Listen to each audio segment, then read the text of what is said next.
ఇచ్చారు, మోసం చేశారు. 60% మంది మాట ఇది. 50,000 లోపు పోగొట్టుకున్న వారే ఎక్కువ. రియల్ టైమ్ మోసాలపై ఫికో నివేదిక.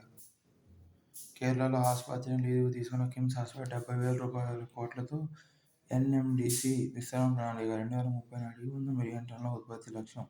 ప్రభుత్వ రంగ సంస్థ ఎన్ఎండీసీ లిమిటెడ్ 70,000 కోట్ల విస్తరణ ప్రణాళికను సిద్ధం చేసింది. 2030 నాటికి 100 మిలియన్ టన్నుల వార్షిక ఇనుము ఖనిజం ఉత్పత్తి లక్ష్యాన్ని ఈ సంస్థ నిర్దేశించిన విషయం విదితమే.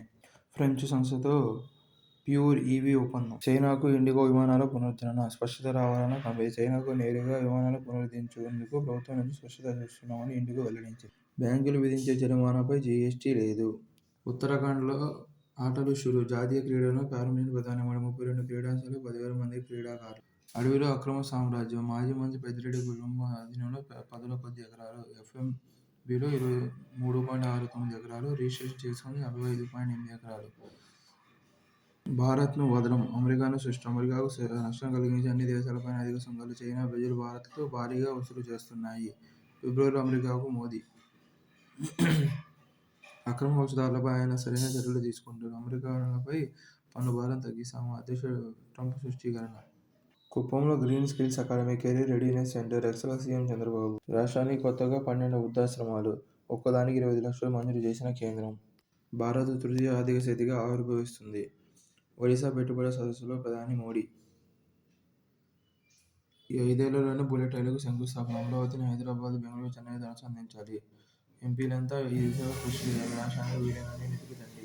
గోదావరి పంటల జిల్లా ప్రాజెక్టు గేమ్ చేంజర్. ముఖ్యమంత్రి చంద్రబాబు దిశానిర్దేశం.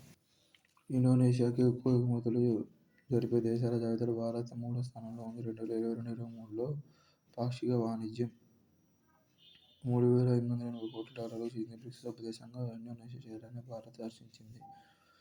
డిజిటల్ సాంకేతికతలను ఆ దేశం పంచుకోవడానికి అంగీకరించింది. రెండు దేశాల మధ్య నేరుగా విమాన ప్రయాణాలను పునరుద్ధరించడానికి అంగీకారం కుదిరింది. సుబియాన్తో భారత్ పర్యటన పలు విధాలుగా ఫలవంతమైంది. నేడు నింగిలోకి జిఎస్ఎల్వి F-15 100వ ప్రయోగం. మౌని అమావాస్యకు భారీ ఏర్పాట్లు. అత్యంత ధనిక పార్టీ భాజపా. పార్టీ వద్ద 7,113 కోట్ల నిధులు. కాంగ్రెస్ ఖాతాలో 857 కోట్లు. థర్మల్ విద్యుత్ అధికం. 2032 నాటికి థర్మల్ విద్యుత్ 80 గిగావాట్ల, పునరుత్పాదక విద్యుత్ 500 గిగావాట్ల ఉత్పత్తి చేయాలన్నది కేంద్ర లక్ష్యం. మొత్తం విద్యుత్ స్థాపిత సామర్థ్యంలో థర్మల్ విద్యుత్ వాటానే ఇప్పటికీ అధికం. ప్రస్తుతం 52.9% ఉన్న థర్మల్ విద్యుత్ వాటా 2032 నాటికి 31.6%కి తగ్గుతుందని కేంద్ర విద్యుత్ అథారిటీ చెబుతోంది. కాఫీ, టీతో క్యాన్సర్కు చెక్. అమెరికన్ క్యాన్సర్ సొసైటీ అధ్యయనం వెల్లడి. 25,000 మంది అభిప్రాయాల సేకరణ. కెఫెన్ ఉన్న కాఫీ తాగడం వల్ల తల, మెడ క్యాన్సర్ వచ్చే ప్రమాదం 17% తక్కువ. ప్రయోగాత్మక పౌరస్మృతి. ఉత్తరాఖండ్లో నిన్నటి నుంచి పౌరస్మృతి అమలు. ఆహార భద్రతకు ఆదాయమే కీలకం. సెంచరీకి షా సిద్ధం. నేడు శ్రీహరికోట నుంచి 100వ ప్రయోగం.